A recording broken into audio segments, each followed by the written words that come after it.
বেকারদের নিয়ে আমার লেখা বেকার জীবনের আত্মকথা। আমি এক বেকার মানুষের গল্প। নীরব সময়ের ভাঁজে লুকিয়ে থাকা দীর্ঘশ্বাস। স্বপ্ন আছে, আশা আছে, তবু হাতে নেই কোনো কাজ।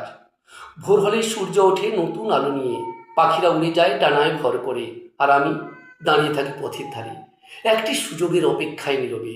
মানুষ জিজ্ঞেস করে, কাজ পেলে কিছু? আমি হেসে বলি, চেষ্টা করছি, হবে নিশ্চয়ই কিছু। কিন্তু সেই হাসির আড়ালে লুকিয়ে থাকে বুক ভরা অজানা কষ্ট। বন্ধুরা ছুটে চলে কর্মব্যস্ত জীবনে, আমি যেন সময়ের কাছে একটু পিছিয়ে পড়া।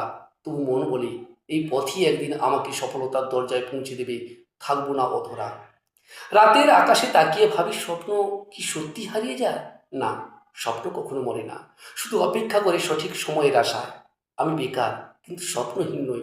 আমি ক্লান্ত, তবু ভেঙে পড়া মানুষ নই। কারণ আমি জানি, অন্ধকার যতই গভীর হোক, ভোর ঠিক আসে নতুন আলো নিয়ে। একদিন এই বেকার জীবনের আত্মকথা লিখব আমি জয়ের অক্ষরে, গর্ব আর পরিশ্রমের রং তুলি দিয়ে।